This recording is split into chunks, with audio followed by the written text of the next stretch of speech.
इसलिए फिर बाद में अनंत स्वामी आएंगा, गोपाल स्वामी अयंगार को पकड़ के उनसे प्रस्ताव पास करवाया और साहब गुस्सा में उठ गई कॉन्स्टिट्यूंट असेंबली। तो सरदार पटेल को शांत करना था, क्योंकि उन्होंने नेहरू को वचन दे दिया था कि वो इंग्लैंड में किसी महत्वपूर्ण व्यक्ति को मिलने के लिए जाना था। कौन व्यक्ति था मैं नहीं बताऊंगा, बट वो जाना था।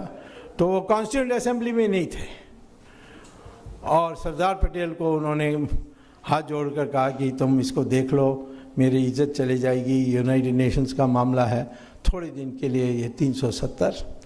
तो 370 को सरदार पटेल ने कहा ये टेम्पररी है और थोड़े दिन में इसको हटाया जाएगा। अभी यूएन में कोई प्रस्ताव है, उस प्रस्ताव 1-2 महीने में ख़त्म हो जाएगा, उसके बाद उसको हटा देंगे।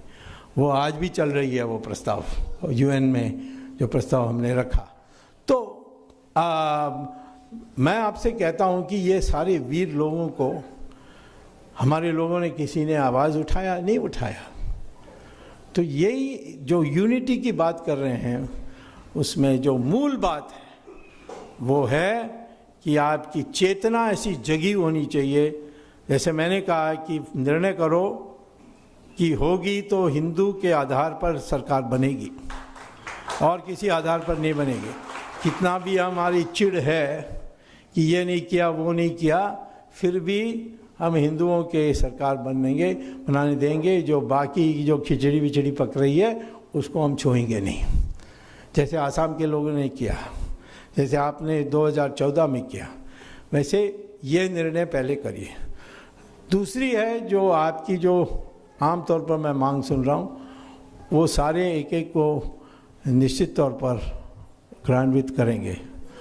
तो मैं अपने देश के लिए आज एक आशाजनक स्थिति देखता हूँ कि देश में हमारी जो नवीन शक्ति है, जो नवीन युवा हैं, जो युवा पीढ़ी में अब आए हैं बड़े होकर, उनमें इतनी राष्ट्रभक्त है जो पहले किसी पीढ़ी में नहीं थी। तो भविष्य उज्जवल है। लेकिन ये जो हीन भावना है कि हम संकोचित होकर बोलते हैं, इधर उधर देख के बोलते हैं, ऐसा नहीं, एक छाती ठोक कर बोलना चाहिए कि हम हिंदू हैं और हम हिंदू के लिए लड़ेंगे। हम किसी और के विरोध में नहीं बोल रहे हैं, अपने हिंदू के लिए बोलेंगे, कश्मीरी पंडित के लिए बोलेंगे, जहाँ जो हिंदू दुनिया भर में उनके साथ अन्याय हो रहा उसके लिए बोलेंगे और अपनी सारी ताकत लगा करके करेंगे। ये कहकर अब जो सवाल पूछना है, झा साहब आप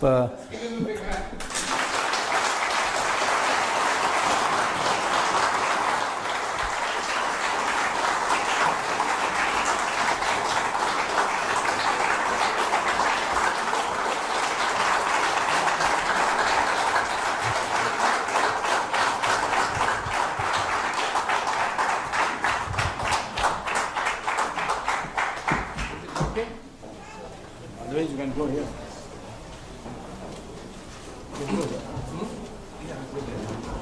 You have this. Yeah.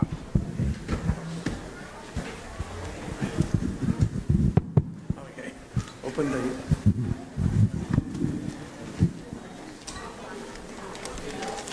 We request your continued silence. Yeah. Harish ji has requested, and I wanted to say that much time ago, is that please switch off your phones if you haven't done it as yet. Now, it is truly an honor to be here, to be having a discussion with Dr. Swamy. I had the opportunity while Dr. Swamy was speaking to look up all the about 47 question sheets that you sent here. And what I did was that quickly went through that and put it down into about 14 categories. Those questions fall into that. So I will address those questions and one statement, and that is, which is table number 1. Purnima and Anurita Kapoor. Are you here? Yes. Oh, there you are. Okay. Message from them, no questions from Mr. Swamy, but missing the presence of Ms. late Narayan Kataria ji, compliments and congratulations, cool Sabha on 21st Hindu Unity Day. Very proud of Swamy Subramanian ji, organizers, Pavitra ji, Arish ji and Shushma ji. You forgot my name. You forgot my name.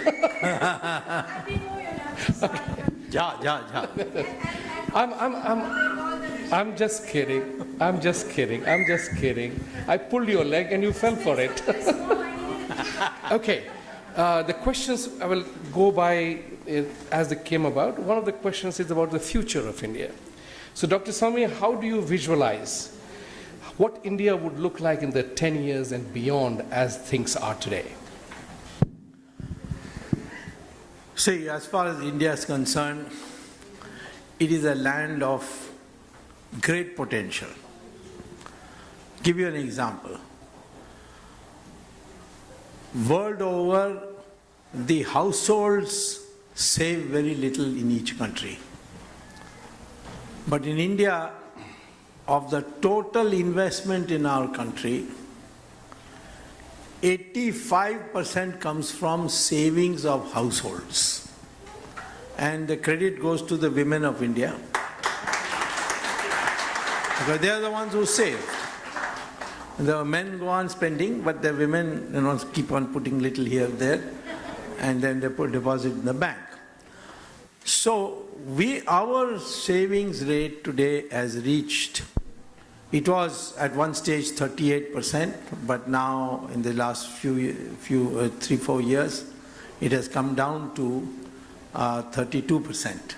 It can go back to 38%. If it is 38% and we use our capital or our investment without wastage, without corruption, then this rate of savings will give you easily 10 to 12% of growth rate in the GDP.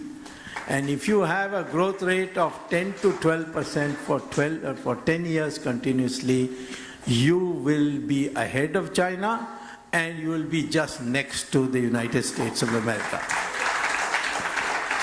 Second factor, we have so many resources which we don't use. For example, solar energy. We have got so much sunshine, but we don't use it. Go and see so many countries like Israel and others, what they do with their solar energy. And that's a very efficient. So we should work in that direction. The sands of Tamil Nadu and Kerala have 60% of the world's thorium. And thorium can be converted to uranium and be used in a reactor, and it will be a clean reactor, unlike a direct uranium utilization in a reactor. The direct availability of uranium will exhaust by 2050, and already the Americans have started planning for it, and they have started research on thorium. We have already done, thanks to the Homi Baba, complete research on thorium. If we do thorium, use thorium, create thorium reactors, you can give power supply to every household practically free. That will be the capacity. So we have to work on that. Third thing is that our agricultural products are, by comparison with international prices, the cheapest in the world. Milk is only 1/8 the price in Europe. Rice is 1/4 the price in Japan and South Africa. Wheat is 1/2 the price in the United States. So why didn't we export these things? Because nobody thought that agriculture can be an exporting sector. Moreover, 12 months of the year you get sunshine and you can do agriculture. America, 5 months you got snowfall, no agriculture. Europe, same thing. 4 months of the year, snowfall, no agriculture. Even China and 2/3 of China, you can't do agriculture for 3 months. But our country, you can do 12 months, which means you can grow 3 crops. But we only grow today, in 25% of the land, we grow more than 1 crop. So, if we can help the farmer, give him the necessary water, electricity, fertilizer, he will grow 3 times the crop in the same land. Moreover, the yield per acre of the Indian farmer today, because of lack of amenities, is 1/6 the level achieved by the Indian Council of Agricultural Research on the same Indian land by using fertilizer, water, electricity, etc. So our production can also go up. India should become a agricultural products exporting economy. You will, no time at all, you will be able to overtake the world. In fact, if we have 150 million cows, and each cow on the average gives you only 200 liters, whereas the Israeli cow gives you 11,000 liters because of its proper nutrition. Our cows, if they are given proper nutrition, they will give you much more than 200, they will give you 2,000 average. And that itself means so much milk that we can wipe out the European, whose milk production is expensive by 7 times. So wherever you go, there is potential. Look at our young population. This is the population that will be doing the innovations, will be doing the scientific research, will be thinking of new ways of doing work. 70% of our population is below the age of 35. 50% is under 20. Europe is getting old because their younger generation is, they are only producing 1 child per family, so the younger generation is hardly, it's what is called as an aging population. Japan is aging much faster. Average age of an Indian is 26. Average age of a Chinese is 35 because they did this 1 child per family forcibly. Similarly, America is 37. Europe is 46. Japan is 50 years average age. We have a young population. Population is a liability if you don't train them, if you don't educate them. So go in for a massive education program for which it's not difficult at all, and equip our people to be able to stand on their own feet and become exporters, become farmers, etc. So if you are talking about India's its potential, it is unlimited. What we need is now focus. I'm telling you some of the things that our Prime Minister has done is not getting any publicity. If you go and see in the way this Make in India is getting translated in rural areas, you'll understand. You will see it after some time. But his focus is very clear. But unfortunately, we are not able to back him fully in the sense of the entire system is so thoroughly corroded in 67 years of Congress rule that to make that deliver goods will take a little time. So there is never be, you don't be, pessimistic about our future. We've got tremendous possibilities. India will be, it was once upon a time the most developed country in the world up till the year 1300, and I will predict to you by 2050 India will once again become the most developed country of the world. And I would like to take this opportunity to share an actual experience that I had. Yeah. And since there are Sansad are here, thought to you, all of you here, is that in 2007 I had the privilege of doing a keynote address at Human Resource Planning Society of the United States, their convention in Florida. And the theme there was that how would India sustain 8 or 9% of growth rate, which we were notching up at that time, given the less shortage of skilled people. So the question was, how do you define opportunity in India? And I said to them at that time that in 2007, there were total number of aircrafts that were serving the flying needs of Americans were approximately 6,500 plus. India, 1.2 billion people, there were about 350 aircrafts. So if we just began to connect various cities where it takes 39 hours to travel, I used to do the Janta Express travel from Bombay to Bhagalpur in 42 hours. You can travel now in 2 hours. So if India just connected the flight systems around the country, just imagine for a moment the airport, rail, shops, how many more businesses will be created. And the same analogy I use for hospitality industry, for domestic tourism in India, our heritages. To connect those heritages, if we created the hotels, we had in India between 1 star to 5 star, 1 lakh rooms. At that time, Vegas alone had 1 lakh rooms. So think about the opportunity that India has. Look at the number of foreigners coming to our hospitals. Yes. We are the cheapest medical tourism. The medical tourism is now growing. So build hospitals. Correct. In large numbers. Thank you. The next question is, there were several questions about India's dreaded caste system. Yeah. And many people have asked that question, why can't we abolish it? Why can't we have a economically driven reservation policy? And how did Hindus allow, like you had mentioned, that how did Hindus allow to be branded with various caste structures? What can we do about it now? See, first, please understand, we have two concepts, and the British and the Portuguese collapsed it into one, and they called it caste. One is called Varna, and the other is called Jati. Jati is based on bloodlines, but Varna is not based on bloodlines. Varna is a division of labor. Brahmin is not a person who was born a Brahmin.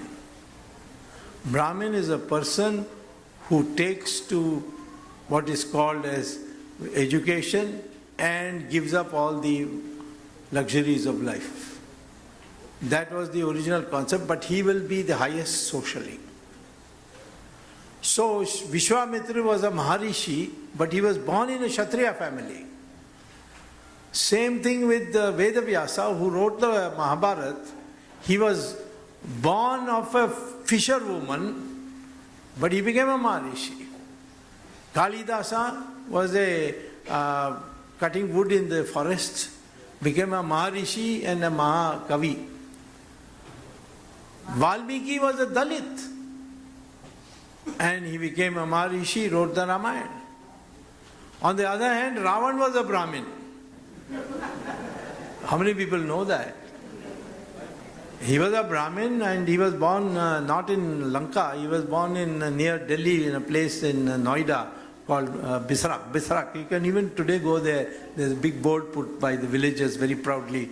Ravan was born here. He went to Mansarovar, and Lord Shiva gave him a boon.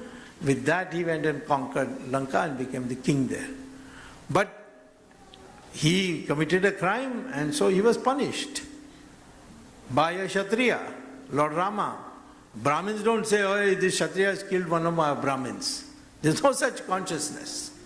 So Varna is a fluid concept in sense that there is no such thing as a Brahmin or a scheduled caste or anything permanently.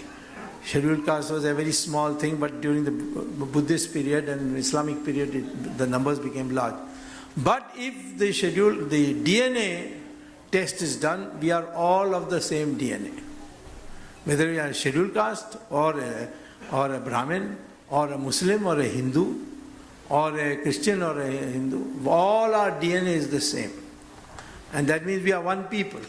So that, now as far as Jati is concerned, it is certainly because of the marriage concept. You can't marry your sister, you can't marry your brother, you can't marry the following types of cousins. For that they drew up the bloodlines. And that has got nothing to do with your social status. This British and the Portuguese made it into a big concept, and on that basis they did the recruitment, they created a Jat regiment and all that. So, can the caste go? Yes, it can go, it will go. If you say that only a professor can be a Brahmin, and if he's an executive in the Bata shoe company, he can't be a Brahmin even if he's born in a Brahmin house. This whole concept will go in no time. Or you have agreed to intervarna marriages. You think that there's no difference between a Kshatriya marrying a Vaishya or a Shudra marrying a Brahmin.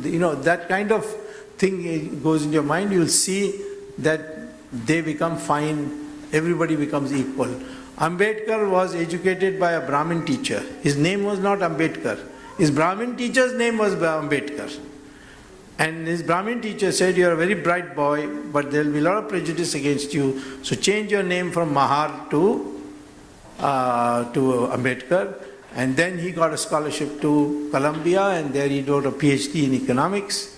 And then he went to London and got a law degree and came and wrote the Indian Constitution. And he was never respected by the political opponents of Ambedkar. They used to call him Bhimrao. Jawaharlal Nehru went to Cambridge and failed the exam there. And they gave him a gentleman pass degree. And there we people called him Pandit Jawaharlal Nehru. A man who couldn't pass an exam is Pandit. A man who came back with a PhD is Bhimrao. That prejudice is the cause, and that has to be overcome, that we are same people, we have the same ability, there is no difference between one varna and another varna. That is how it will go slowly. It will go, but go slowly. Right. Thank you, sir. Related to the thought that you mentioned earlier on during your talk, that from Kanyakumari to Kashmir and Jamnagar to Dibrugarh, Hindus have to unite. What would you tell us today that must happen there for that to happen? If you ask me one thing you must do as living in the United States, see that your children are persuaded to learn Sanskrit. Don't do anything else. Sanskrit will do the rest. I don't want you to go out of your way to do anything. That process of learning Sanskrit and becoming proficient in Sanskrit will itself induce in your system the necessary outlook to become a Virat Hindu. Brilliant. Having studied Sanskrit in my high school days, I know how beautiful it is, because even every sound is defined there. It's lovely about that. Coming back to the question about Kerala, a state which is very beautiful. I was in Kerala 2 years ago with my wife, a sudden trip, and going around to Kanyakumari and other places, I asked the driver, how come you always have a communist government and why there is no BJP here? He looked at me a little scared, thinking that I could be a Muslim. Yeah, because of the beard. Because of my beard. When I told him my name is Vibhuti Jha, I saw his fear. Then he started talking. He says the Christians and Muslims will never let any Hindu candidate win. Never. And to that end, we see now that it's a very bizarre. I read in Kerala, so many Hindus are being killed. You gave the example of Malappuram. Yes. I have been to Calicut, and I know Kerala has such a dominance of that Hindus are, even though majority, they are kind of scared. What can we do? What can BJP, what the country can do about it, Hindus can do about it? Well, at the moment, BJP is posing such a threat that the communists are targeting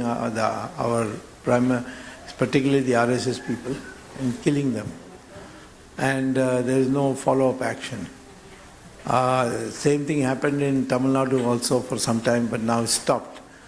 And there the Muslim fanatics did it. I think, you see, that old idea that the Muslims and the Christians will not allow, that is now going, because this time the BJP didn't win, won only one seat, but it got a large amount of votes, which had never been there before. The Congress, in fact, is angry with us because we got so much votes, their votes went down and they were defeated by the communists. I think this is a temporary phenomenon. I mean, we have heard this before. When I remember when I was first joined Jansang, people, we used to lose every election. And people say, never any chance because, people don't like your thing, Hindus will never unite, they will be always caste and all. But today, BJP is in the new avatar of Jansang is now in power. Right. So, the time is in our favor. But yes, you're right that our workers are being killed, and it's a very sad thing. Mm-hmm. Okay. In 10 minutes or 15 minutes, we will end up the Q&A session here because dinner will be served, and I suppose you must be all hungry. But if I were you, I would still like to engage more of questions. So you're okay with that? Thank you. Thank you. Thank you. What is central government? Central government is the BJP now. Please, wait. To prevent that atrocities of LDF government in Kerala, if there is any action from the central government to stop this kind of atrocities. Well, we are meeting in Calicut. One of the things we'll discuss is this. But if you ask me what can be done or what will be done, I don't know which you want to know. What you can do is dismiss the government and have president's rule and fix them in no time. I did it once when Chandrasekhar was Prime Minister. I did it in Tamil Nadu. These LTT people are killing all our people. And I went and sat there after getting the sanction from the cabinet and dismissed the government. And after that, LTT never could show its face in the open. So somewhere we have to warn the left-wing government. If you go on killing, if this kind of killing goes on, you can't run the country according to the constitution, and you should be dismissed. And the central forces then move in. They'll replace the Kerala forces, so the CRP and the BSF will take over law and order. It will be in no time it can be fixed. But whether it will be done, that I can't say. That is for the party to decide. We'll see what happens on 24th and 25th in Kerala. I sincerely request, is it on? Hello? I sincerely request, please do not talk amongst yourselves because you have no idea that your voice carries here. So kindly, no in-table conversations, please. Now the next question is about the reciprocity. Everywhere there is an element of reciprocity. Are we asking Muslim countries, given the relationship that we have, is to allow Hindus to build temples and pray there? They won't listen. I've spoken to the Saudi Arabians at a personal level because I have a lot of personal friends due to the fact that I taught so many years at Harvard. And there were many Saudi Arabian students, they are now in high positions. They said nothing doing. Islam is very clear. And the Islamic people got their mind clear. I don't hold anything against them. In fact, I admire the clarity of their mind. It's the Hindus who's convinced. Like Arjuna sitting in the middle of the battle whether he should kill his relatives or not. And Krishna had to explain to him. Yeah. And that Indians are always in doubt, you see. Whereas the Muslims are never in doubt. That's right. If you are in majority, kill all the minority. Or reduce them to servants. If you are in minority and the majority is pilpila, rasgulla type like us, our society, then go on demanding. No uniform civil code. No, we want a reservation in employment. This kind of thing. Go on demanding. So this is, and if they are in majorities united, then surrender. That's what Muhammad himself has said in Sirah and the Hadith. So in Australia, there is a uniform civil code. The Muslim girls do not wear hijab and all that. Because the Prime Minister said, if you don't like it here, you go and find another country. So soon they all said, no, we are all right with it. America also, they accept the uniform civil code. But in Britain they will not. They will not accept in India. Because we are Rasgulla Filpilla types, you see. Right. That's the problem. Just in case you want to know a statistics, which is very significant, as you very rightly pointed out, that we give in. We have become so accommodative that we lose our identity. So let me give you a statistics of 1941 census of India. Guess what? How many British were in India at that time? That's right. Just about 150, 170,000. You Google it. And including 40,000 women and children. In sum, it means that about 110,000 British ruled us in 1941. How many millions were we? Same story of the deer, Yes. and then, Yes, right. and whatever. Goats. So for us to unite nationwide, we have to begin to think other than Tamil Nadu, Kerala, Assam, Bihar, but Hindus have to unite. I think that's a powerful message. Thank you, sir. But the time is changing because just recently Modi ji went to UAE and they opened the temple and it already started. Right. It's already built. No, I agree. That is the Swaminarayan people are building a temple, but that is UAE. Okay.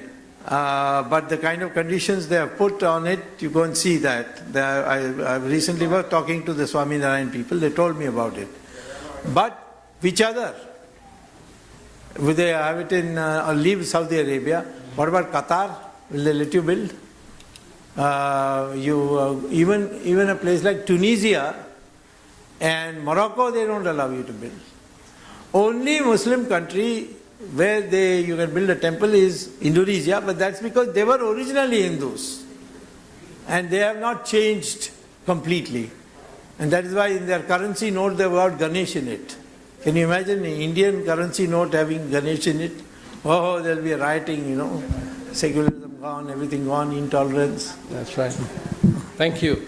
There is another question about Bangladesh, Yeah. which you have addressed in your talk, and I think the people were concerned, so they asked the same question. But if you want to comment more on it, then we'll welcome it. Three things. One is Bangladesh responding to Mr. Modi's overtures? Second, so many temples have been